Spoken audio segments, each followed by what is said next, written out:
ओम शांति। 19 अप्रैल अव्यक्त मुरली। Revise date 30 दिसंबर 85। Topic विशाल बुद्धि की निशानी। आज सर्व स्नेही सहयोगी सहज योगी बच्चों से स्नेह के सागर सर्व खजानों के विधाता वरदाता बाप रूहानी मिलन मनाने आए हैं।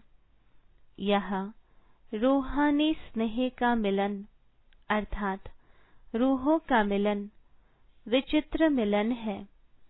सारे कल्प में ऐसा रूहानी मेला हो नहीं सकता। इस संगम युग को इस रूहानी मिलन का वरदान मिला हुआ है। इस वरदानी समय पर वरदाता बाप द्वारा वरदानी बच्चे इस अविनाशी वरदान को प्राप्त करते हैं। बाप का भी विधाता और वरदाता का अविनाशी पाठ इसी समय चलता है। ऐसे समय पर वरदानों के अधिकारी आत्माएं अपना सदा काल का अधिकार प्राप्त कर रही हो। ऐसे रूहानी मेले को देख बाप दादा भी हर्षित होते हैं। बाप दादा देख रहे हैं कि ऐसी श्रेष्ठ प्राप्ति करने वाले कैसे भोले साधारण आत्माएं विश्व के आगे निमित्त बनी है। क्योंकि सभी लोग राज्य विद्या साइंस की विद्या अल्पकाल के राज्य अधिकारी व धर्म नेता का अधिकार इसी को ही आज की दुनिया में विशेष आत्माएं मानते हैं। लेकिन बाप दादा कौन सी विशेषता देखते हैं? सबसे पहले अपने आप को और बाप को जानने की विशेषता जो आप ब्राह्मण बच्चों में है वह किसी भी नामी ग्रामी आत्मा में नहीं है। इसलिए भोले साधारण होते हुए वरदाता से वरदान ले जन्म जन्म के लिए विशेष पूज्य आत्माएं बन जाते हैं। जो आज की नामी ग्रामी आत्माएं हैं वह भी पूज्य आत्माओं के आगे नमन वंदन करती है। ऐसी विशेष आत्माएं बन गए। ऐसा रूहानी नशा अनुभव करते हो। ना उम्मीद आत्माओं को उम्मीदवार बनाना यही बाप की विशेषता है। बाप दादा वतन में भी बच्चों को देख मुस्कुरा रहे थे। अगर किसी भी अनजान आत्मा को कहो कि यह सारी सभा विश्व के राज्य अधिकारी आत्माओं की है तो मानेंगे, आश्चर्यवत हो जाएंगे। लेकिन बाप दादा जानते हैं कि बाप को दिल के स्नेह दिल की श्रेष्ठ भावना वाली आत्माएं प्रिय है। दिल का स्नेह ही श्रेष्ठ प्राप्ति कराने का मूल आधार है। दिल का स्नेह दूर दूर से मधुबन निवासी बनाता है। दिलाराम बाप को पसंद ही दिल का स्नेह है। इसलिए जो भी हो जैसे भी हो लेकिन परमात्मा को पसंद हो इसलिए अपना बना लिया।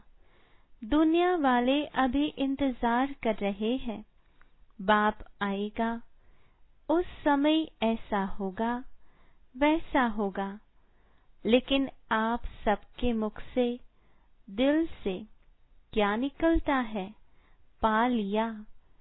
आप संपन्न बन गए और वह बुद्धिवान अब तक परखने में समय समाप्त कर रहे हैं। इसलिए ही कहा गया है भोलानाथ बाप है। पहचानने की विशेषता ने विशेष आत्मा बना लिया, पहचान लिया, प्राप्त कर लिया। अब आगे क्या करना है? सर्व आत्माओं पर रहम आता है तो सभी आत्माएं एक ही बेहद का परिवार है। अपने परिवार की कोई भी आत्मा वरदान से वंचित न रह जाए, ऐसा उमंग उत्साह दिल में रहता है। वह अपनी प्रवृत्तियों में ही बिजी हो गए हो, बेहद की स्टेज पर स्थित हो। बेहद की आत्माओं की सेवा का श्रेष्ठ संकल्प ही सफलता का सहज साधन है। अभी सेवा की गोल्डन जुबिली मना रहे हो ना, उसके लिए विशाल प्रोग्राम बनाए हैं ना। जितना विशाल प्रोग्राम बनाया है, उतना ही विशाल दिल, विशाल उमंग और विशाल रूप की तैयारियां की है। या यही सोचते हो भाषण करने को मिलेगा तो कर लेंगे, निमंत्रण बांटने को मिलेगा तो बांट लेंगे, यही तैयारियां की है। इसको ही विशाल तैयारियां कहा जाता है। जो ड्यूटी मिली वह पूरी कर लेना, इसको ही विशाल उमंग नहीं कहा जाता। ड्यूटी बजाना यह आज्ञाकारी बनने की निशानी तो है, लेकिन बेहद की विशाल बुद्धि, विशाल उमंग उत्साह सिर्फ इसको नहीं कहा जाता। विशालता की निशानी यह है, हर समय अपनी मिली हुई ड्यूटी में, सेवा में नवीनता लाना। चाहे भोजन खिलाने की, चाहे भाषण करने की ड्यूटी हो, लेकिन हर सेवा में हर समय नवीनता भरना, इसको कहा जाता है विशालता। जो 1 वर्ष पहले किया उसमें कोई न कोई रूहानियत की एडिशन जरूर हो, ऐसा उमंग उत्साह दिल में आता है। वह सोचते हो जैसे चलता है वैसे ही होगा। हर समय विधि और वृद्धि बदलती रहती है। जैसे समय समीप आ रहा है, वैसे हर आत्मा को बाप की, परिवार की समीपता का विशेष अनुभव कराओ। मनन करो कि क्या नवीनता लानी है। अभी कॉन्फ्रेंस का विशाल कार्य कर रहे हो ना, सभी कर रहे हो या जो बड़े हैं वही कर रहे हैं, सभी का कार्य है ना। हर एक को सोचना है, मुझे नवीनता के लिए सेवा में आगे बढ़ना है। चाहे आगे निमित्त थोड़ों को ही बनाना होता है। जैसे भाषण करेंगे तो थोड़े, इतनी सारी सभा करेगी क्या। हर एक की अपनी अपनी ड्यूटी बांट करके ही कार्य संपन्न होता है, लेकिन सभी को निमित्त बनना है। किस बात में? चारों ओर जहां भी हो, जिस भी ड्यूटी के निमित्त हो, लेकिन जिस समय कोई विशाल कार्य जहां भी होता है, उस समय दूर बैठे भी उतने समय तक सदा हर एक के मन में विश्व कल्याण की श्रेष्ठ भावना और श्रेष्ठ कामना जरूर होनी चाहिए। जैसे आजकल के VIP अगर स्वयं नहीं पहुंच सकते हैं तो शुभ कामनाएं भेजते हैं ना, तो आप उन्हों से कम हो क्या। आप सभी विशेष आत्माओं की शुभ भावना, शुभ कामना उस कार्य को अवश्य सफल बनाएगी। यह विशेष दिन विशेष कंगन बांधना चाहिए और किसी भी हद की बातों में संकल्प शक्ति, समय की शक्ति व्यर्थ न गवाएं। हर संकल्प से हर समय विशाल सेवा के निमित्त बन मनसा शक्ति से भी सहयोगी बनना है। ऐसे नहीं कि आबो में कॉन्फ्रेंस हो रही है, हम तो फलाने देश में बैठे हैं। नहीं, आप सभी विशाल कार्य में सहयोगी हो। वातावरण, वायुमंडल बनाओ। जब साइंस की शक्ति से एक देश से दूर देश तक रॉकेट भेज सकती है, तो क्या साइलेंस की शक्ति से आप शुभ भावना, कल्याण की भावना द्वारा यहाँ आबू में मनसा द्वारा सहयोगी नहीं बन सकते? कोई साकार में वाणी से, कर्म से निमित्त बनेंगे, कोई मनसा सेवा में निमित्त बनेंगे। लेकिन जितना दिन प्रोग्राम चलता है, चाहे 5 दिन, चाहे 6 दिन चलता, इतना ही समय हर ब्राह्मण आत्मा को सेवा का कंगन बंधा हुआ हो कि मुझ आत्मा को निमित्त बन सफलता को लाना है। हर एक अपने को जिम्मेवार समझे। इसका भाव यह नहीं समझना कि सभी जिम्मेवार है तो भाषण का चांस मिलना चाहिए, या विशेष कोई ड्यूटी मिले तब जिम्मेवार है। इनको जिम्मेवारी नहीं कहते। जहाँ भी हो, जो भी ड्यूटी मिली है, चाहे दूर बैठने की, चाहे स्टेज पर आने की, मुझे सहयोगी बनना ही है। इसको कहा जाता है सारे विश्व में सेवा की रूहानियत की लहर फैलाना। खुशी की, उमंग उत्साह की लहर फैल जाए, ऐसे सहयोगी हो। इस कॉन्फ्रेंस में नवीनता दिखाएंगे ना। गोल्डन जुबिली है तो चारों ओर गोल्डन एज आने वाली है। इस खुशी की लहर फैल जाए।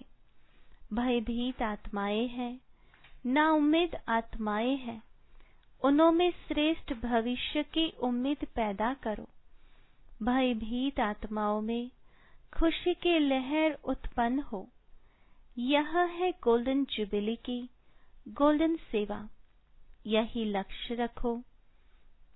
स्वयं भी हर कार्य में मोल्ड होने वाले रियल गोल्ड बन गोल्डन जुबिली मनानी है। समझा? जो अब तक नहीं किया है वह करके दिखाना है। ऐसी आत्माओं को निमित्त बनाओ जो एक अनेक आत्माओं की सेवा के निमित्त बन जाए। सोचते ही रहेंगे, लेकिन करेंगे करेंगे कहते समय बीत जाता है और अंत में जो भी मिला उसको ही ले आते हो। संख्या तो बढ़ जाती है, लेकिन विशाल सेवा का प्रोग्राम रखते ही इसलिए है कि ऐसी आत्माएं आवे जो एक अनेकों के निमित्त बन जाए। चारों ओर सेवा चलती रहती है ना। अपने अपने स्थान पर भी ऐसी आत्माओं का कार्य तो चलाते रहते हो। इसलिए अभी से गोल्डन जुबिली की, स्व के सेवा की और स्व के साथ अन्य विशेष आत्माओं की सेवा की लहर फैलाओ। समझा क्या करना है? मोहब्बत से मेहनत करो। स्नेह ऐसी वस्तु है जो स्नेह के वश ना वाला भी हाँ कर देता है। समय न होते भी समय निकाल देते हैं। यह तो रूहानी स्नेह है, तो धरनी बनाओ। ऐसे नहीं सोचो कि यह धरनी ही ऐसे है, ये लोग ही ऐसे हैं। आप कैसे थे? बदल गए ना। शुभ भावना का सदैव श्रेष्ठ फल होता है।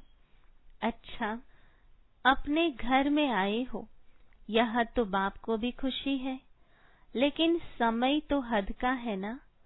जितनी संख्या उतना ही बढ़ता है ना। चीज 4 हो, लेने वाले 8 हो तो क्या करेंगे? उसी विधि से करेंगे ना। बाप दादा को भी विधि प्रमाण चलना ही पड़ता है। बाप दादा ऐसे तो कह नहीं सकते कि इतने क्यों आए हो। भले आए, स्वागत है, लेकिन समय प्रमाण विधि बनानी पड़ती है। हाँ, अव्यक्त वतन में समय की सीमा नहीं है। महाराष्ट्र भी कमाल करके दिखाएगा। कोई ऐसी महान आत्मा को निमित्त बना के दिखावे तब कहेंगे महाराष्ट्र, दिल्ली तो निमित्त है ही। ऐसे नहीं कि अभी कॉन्फ्रेंस तो बहुत कर ली, अब जितना होगा नहीं, हर वर्ष आगे बढ़ना है। अभी तो अनेक आत्माएं हैं जिन्हों को निमित्त बना सकते हो। दिल्ली वालों को भी विशेष निमित्त बनना है। राजस्थान क्या करेगा?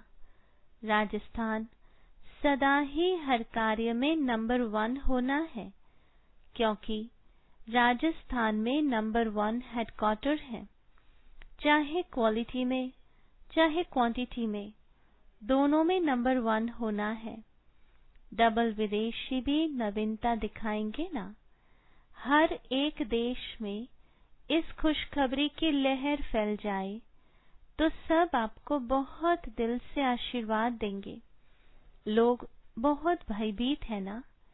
ऐसी आत्माओं को रूहानी खुशी की लहर हो, जो वह समझे कि यह फरिश्ता बन शुभ संदेश देने के निमित्त बनी हुई आत्माएं हैं। समझा? अब देखेंगे कौन सा जोन नवीनता करता है, संख्या लाते हैं या क्वालिटी लाते हैं। फिर बाप दादा रिजल्ट सुनाएंगे। नवीनता भी लाना, नवीनता के भी नंबर मिलेंगे। अच्छा, सर्व स्वराज्य विश्व राज्य के अधिकारी आत्माओं को सदा बेहद की सेवा में, बेहद की वृत्ति में रहने वाली श्रेष्ठ आत्माओं को, दिल विशाल, सदा विशाल बुद्धि, विशाल उमंग उत्साह में रहने वाली विशेष आत्माओं को, सदा स्वयं को हर सेवा के निमित्त जान निर्माण करने वाले, सदा श्रेष्ठ और बाप समान सेवा में सफलता को पाने वाले ऐसे रूहानी आत्माओं को रूहानी बाप की याद प्यार और नमस्ते। रूहानी बच्चों की रूहानी बाबा को याद प्यार गुड मॉर्निंग और नमस्ते। कुमारियों से सदा कुमारी जीवन निर्दोष जीवन गाई हुई है।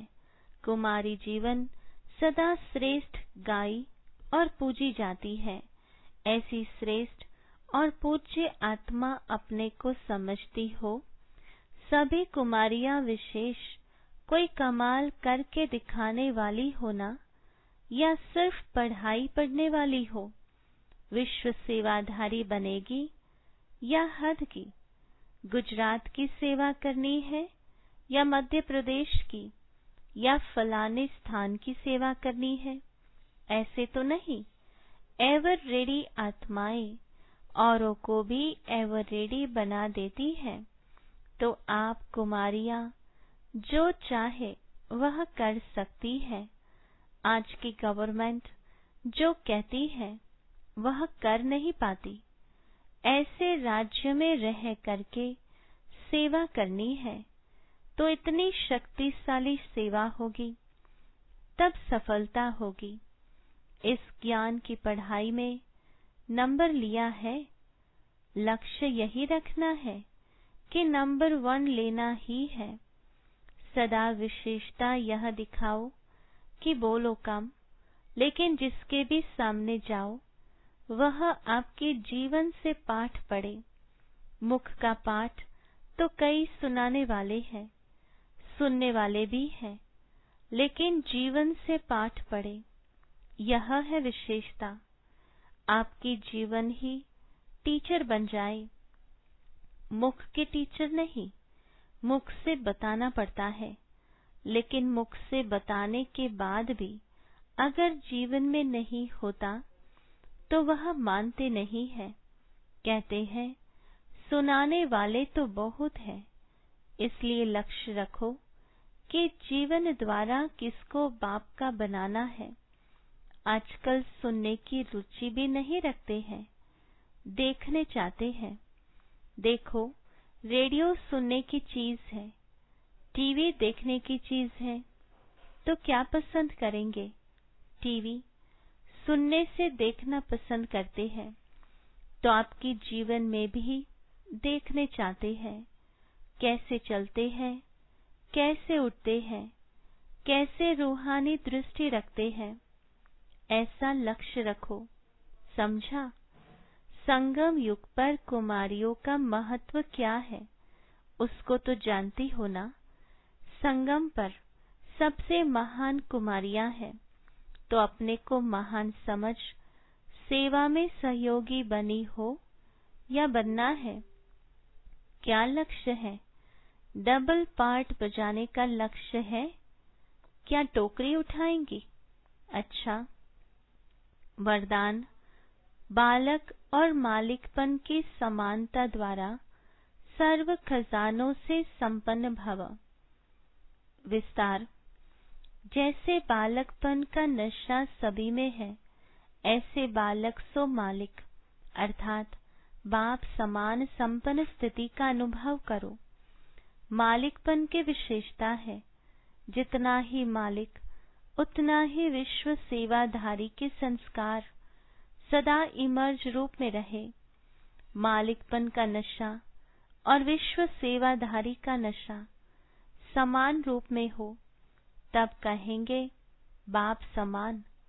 बालक और मालिक दोनों स्वरूप सदा ही प्रत्यक्ष कर्म में आ जाए, तब आप समान सर्व खजानों से संपन्न स्थिति का अनुभव कर सकेंगे।